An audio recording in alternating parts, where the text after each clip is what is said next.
Magandang gabi sa ating lahat.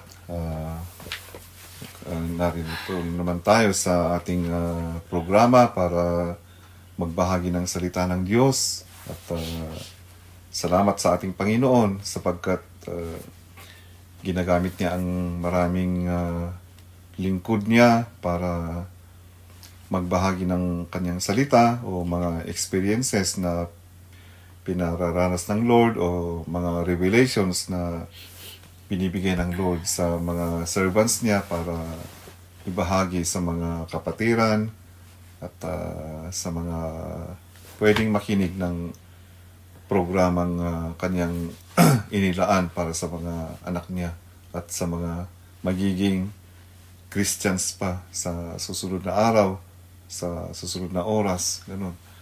So,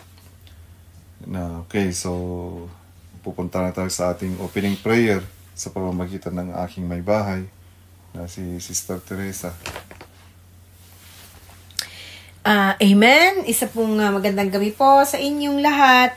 At tayo na pong lahat ay manalangin. Hallelujah, Lord. Maraming salamat po muli, Panginoon, sa araw na to, sa buong sanlinggo, Lord God, na sinamahan mo kami. Salamat po sa lahat ng miracle. Salamat po, Lord, sa inyong presensya, sa inyong pag-iingat, sa inyong provisions. Patawarin na po kami, O Diyos, sa lahat po ng aming pagkakasala, O God. Linisin mo po ang aming mga puso. O Diyos, Panginoon, at tinataas po namin ang mensahe po ng aking asawa, Lord, sa gabing ito, Panginoon, at sa lahat sa amin pong makikinig, Lord, hayaan mo nga po na we learn and then apply, Lord, ang anumang pong aming maririnig sa gabing ito. Sa iyo pong lahat ng papurit pagsamba, in Jesus' name. Amen. So, mahina yung boses ko. Ipoproceed natin sa mga sa pagbanggit ng mga pangalan sa pamamagitan ng ating pagbati sa kanila. Amen. Magandang gabi po. Siyempre po, nangunguna po ang ating head pastor, Pastor Nelson Serrano Ferrer, at sa kanya pong butihin at supportive na may bahay kay Sister Elisa Ferrer, at gayon din po sa kanila pong mga anak, kay Judah at kay Pastora Moraya. Magandang gabi rin po kay Pastor J. Carizal at sa kanya pong may bahay, kay Sister Emily. Gayon din po sa kanila pong mga anak, kay Jael at kay Jairil. Jeriel. Ay, Jeriel. Jeriel. Sorry. Jeriel, ayan. So magandang gabi rin po kay Pastor Jonathan Passion Agudon, kay Sister Rosa, at kay Dong. Diyan naman sa Dagupan City yan. Oo, sa Dagupan po. Gayon din po kay Pastor Macjun Salvador, kay Pastor Jess Fuente Blanca, na pastors po natin sa Ramos Tarlac. Magandang gabi rin po. Siyempre po, kay Pastor Brian Agustin, at kay Sister Arlene, na kanya pong asawa at mga anak na sila Alethea, at kay Shekinah Faith ba o Grace? Faith. Okay. So, gayon din po, magandang gabi rin po kila Sister Alma Munar Torres, kay Brother Froilan, at kay Bethel. Gayon din po kay Sister Maribel Asuncion Punsalan, kay Brother Joe, kay Jacob Jones, kay Lika, at kay Joel. Magandang gabi rin po, syempre kay Sister Jenny. Yan, Sister Jen Dumangas, at kay Brother Elmo, at sa kanila pong anak na si Christian, at kay Zaira, at pamangkin na si Desiree. Magandang gabi rin po kay Sister Geraldine Gaymen, ayan, kay Sister Raquel Mendita, kay Sister Gloria Alipit Gambala, at sa kanila pong mga anak, kay Jairil, ayan, at kay Sandy. Kay Sister Eden po, at kay Brother Roberto Melchor pala. Tama no? Ay, Melchor ang kanyang palayaw, no? Diwag, at sa kanila pong mga anak, kay Clarence, at kay Jairo. Kumusta na si Jairo? Sa May 7 pa yata yung result daw ng kanyang biopsy. Oo. So, magandang gabi rin po. Sino pa bang aking na-miss? sila Sister Sister Marie. Janet Yap, Sister Janet, hindi. Janet, ayan, Tolentino, kay Brother Rodel, at sa kanilang mga anak, kay Jaja, kay Jan, at kay Enzo, kay Sister Maribel Ventura Punsalan, kay Brother Joey, at kay Kit, at kay Joshua, at Jillian. Magandang gabi sa inyo. At sa lahat pa po ng mga sumusubaybay po sa ating programang Pamana, magandang gabi po sa inyong lahat. Idagdag natin si Pastor Nick, na siyang taga-pangasiwa ng Snacks Radio. Okay, so ang pag-uusapan natin ngayon ay rescue efforts of God's people and Jesus rescue efforts for us, no? So unahin natin yung rescue efforts of God's people. Maraming beses na na may mga pangyayari na yung sakuna at may mga rescue teams tayo na itinalaga ng ating pamahalaan para mag-rescue nga sa mga pangyayaring hindi inaasahan, tulad ng pagbaha, paglindol, o kung may landslides, no?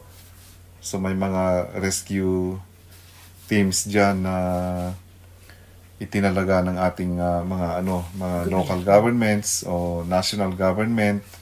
So yan. Tulad din ng mga politicians na may pure hearts na magsilbi sa bayan, gusto rin nilang i-rescue ang ating sitwasyon kung saan nakikita nila na may hindi kaaya-aya na nangyayari. So they are prone to, or they intend to run for a position in order to do something to resolve conflicts or problems in a certain area. Okay, so hindi lang yun, may mga rescue efforts din ng mga physicians para i-rescue ang isang pasyente o isang nangangailangan ng medical treatment, no?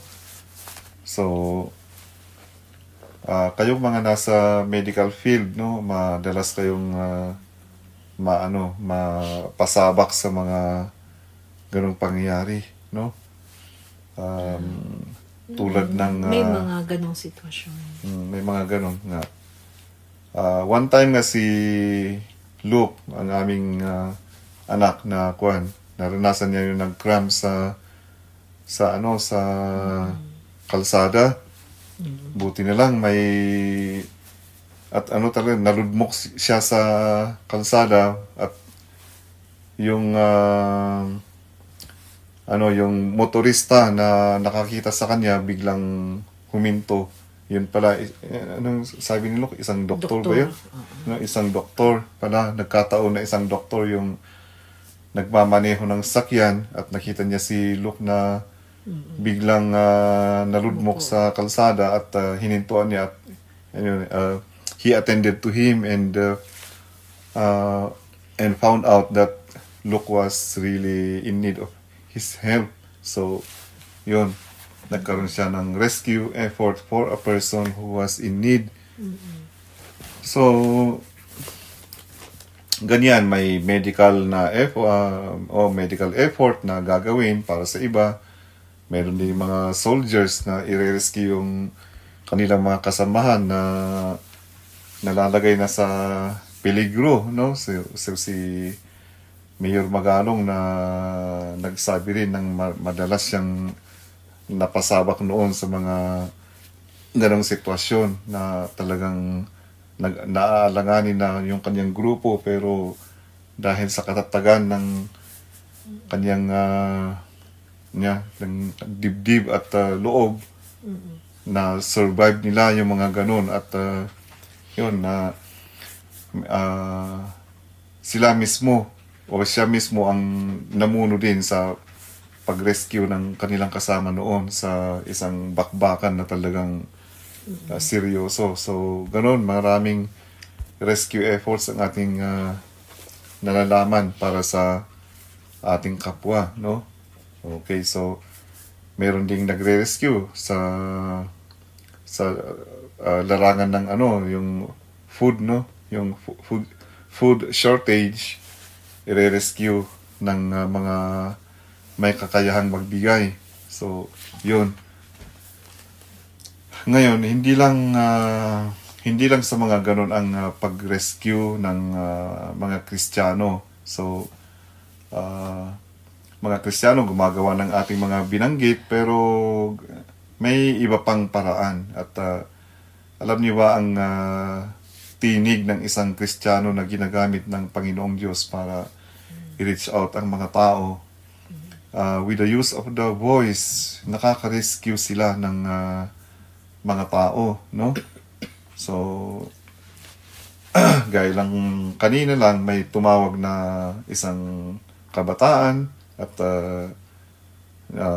nakiusap kay Sister Teresa na at nag-usap nga sila ng kuwan at umiiyak yung kapatid na tila in need of someone who will listen to him. And yun, nangyari nga na sila nagkausap at nakapag-voice out yung ating kapatid at sa pamamagitan ng pakikinig may rescue na nangyari sapagkat in need nga ng someone to listen to his problems o yung kanyang nararamdaman.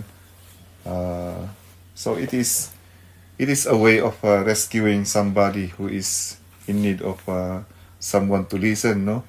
So meron ding mga pastor na nagsasalita para i-rescue ang ang mga kapatid na nangangailangan ng payo tulad ng yung nabanggit ni Pastor Nelson last time na may tumawag sa kanya at humingi ng payo, pinakinggan ang kanyang suliranin. So, after a while, yung payo na kailangan niya ay nakapagdulot sa kanya ng deliverance o yung comfort ba, no? So, yun, mga rescue efforts na ginagawa ng mga anak ng Diyos o lingkod ng Diyos para i-reach out ang mga kapatid na nangangailangan ng ating attention. So baka makapagbigay ka ng example sa sa mga ganun na with the use of the voice or with the use of the song, mga ganun, meron tayong nare-reach out at nare-rescue na nangangailangan ng ating attention. Meron ka bang karanasan na ganun? Bilang Kristiyano, bilang Kristiyano, syempre ang preaching, hindi ito isang cliche, pero totoo na syempre ang Word of God. Word of God ay malaking lifeline. Kumbaga, nag-extend ng buhay kasi bawat bawat kaluluwa na darating sa church, syempre may kailangan pangangailangan. Tapos yung nasi-share ni Pastor, yung kanyang preparation. So, syempre, doon nakikipag-usap siya sa Lord at ang banal na spirito ang mag-reveal kung ano yung message na kailangan. So, during that time, hindi man, may mga puso na makikinabang doon sa Word of God. At in that situation, sila ay masisave.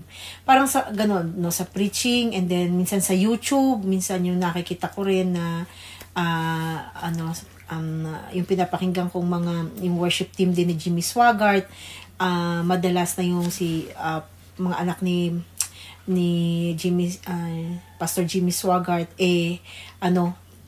minsan pahintuin yung sa worship team, tapos mag-altar call sila or sabihin nila meron dyan viewers na nangangailangan ng ganitong prayer, and so yun, nagagamit ang music, nagagamit ang preaching, tapos yun, minsan, yun, sa aming mga guro, madalas, tawag nito, nagkapares ngayon dun sa amin sa psychosocial counseling na ang focus namin ay mga psychotherapeutic na mga interventions para sa mga taong may mga emotional problems, ganyan po.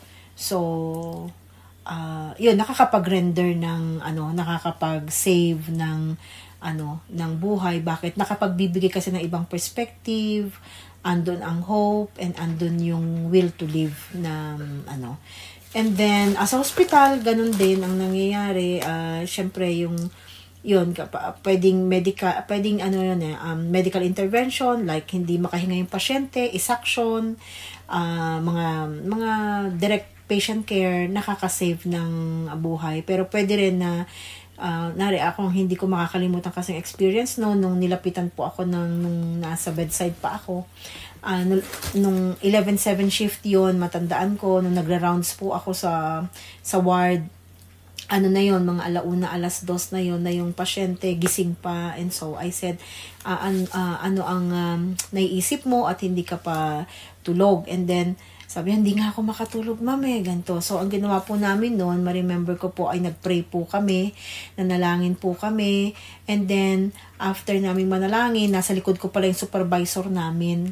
And then, okay, nung pagkatapos namin manalangin, and then, the next day noon, nung mag-duty na ako, wala na siya, na-discharge na siya, and then, meron po siyang note. Kalimutan ko, sabi ko nga sana pinreserve ko yun. Isang liham ng pasasalamat po na nakatulog siya after nung prayer. Ganon. And then hindi daw makalimutan yun. Okay. So, sa Genesis chapter 14, nandito ang isang concrete example na pagsalba ng isang uncle sa kanyang pamangkin, no, na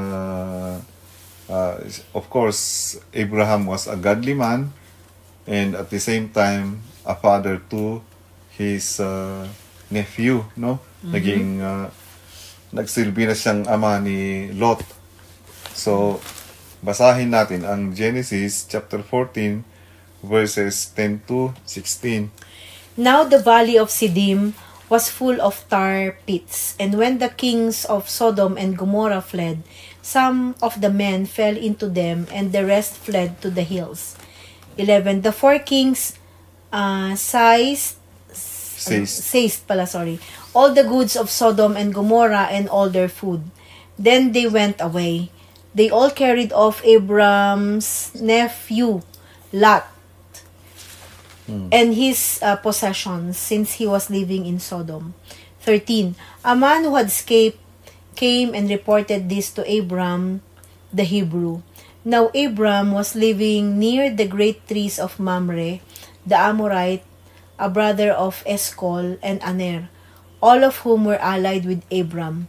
When Abram heard that his relative had been taken captive, he called out the 318 trained men born in his household and went in pursuit as far as Dan.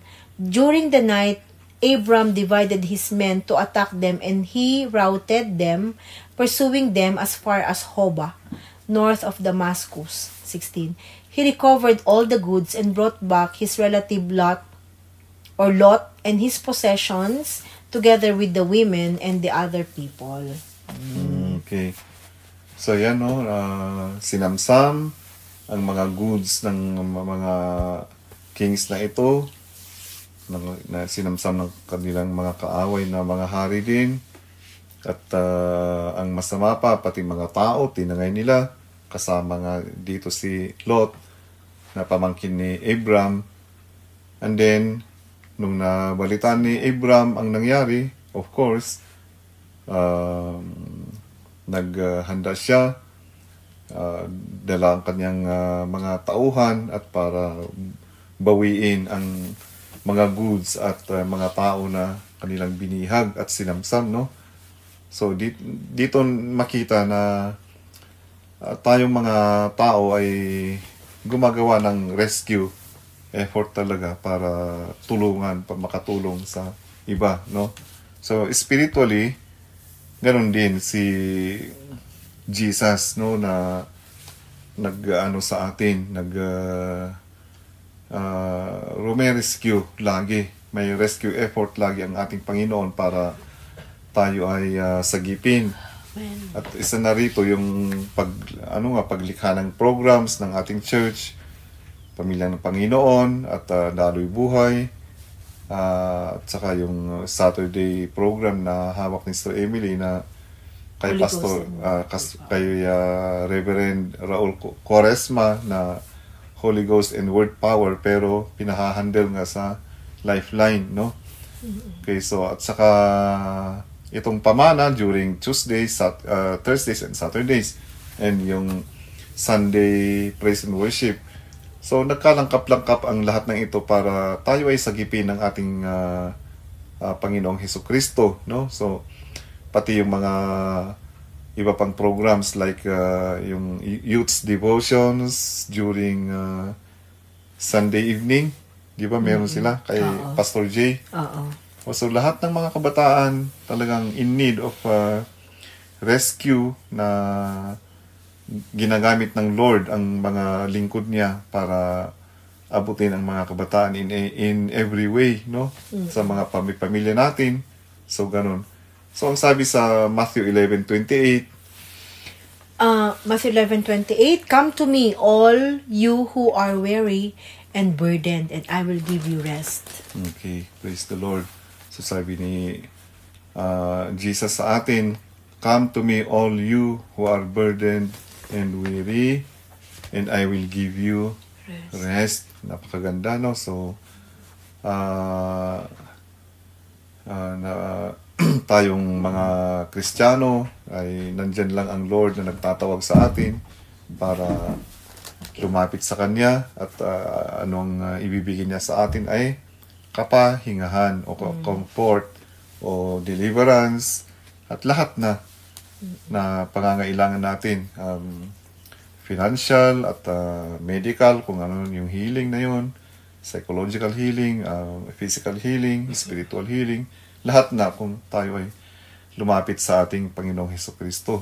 Tsaka yung John chapter 10 verse 10, "The thief comes only to steal and kill and destroy. I have come that they may have life and have it to the full."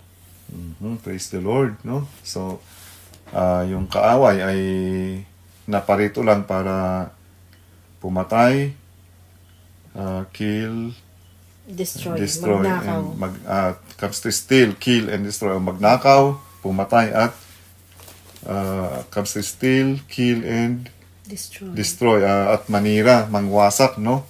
So yun ang misyon niya, pero si Jesus ay naparito para bigyan tayo ng buhay at Inhabit to the full. inhabit to the full, no? So yun naman ang counterpart na hindi tayo dapat mapanghinaan ng loob, kundi habit to the full by the grace of God, no? So napakaganda na rescue efforts of God's people to others, and then the Lord Himself rescues us by His own efforts, no? So ilan na bang minuto natin? 23 minutes. 23 minutes. So we come to an end of this program tonight, and pakiano na lang uli ng pangwakas na panalangin. Hallelujah, Lord. Maraming pong salamat, O Diyos, sa ibinahagi na iyong salita, Lord, through my husband, Pastor Ever, O God, at patuloy, Lord, hayaan mo nga po ng aming mga buhay, O Diyos, ay maging daluyan ng pagpapala sa iba, at patuloy na makilala kanila, Panginoong Jesus, na Diyos at tagapagligtas, tagapagpagaling, tagapag-provide, Lord, ng mga pangangailangan, O Lord. At patuloy, Panginoon, gawin mo nga po kami, Lord God, ng mga lifeliners, Lord, sa mga tao, O Lord, na nangangailangan sa iyo. Sa iyo po lahat ng papurit pagsamba, in Jesus' name, Amen. Amen. Amen.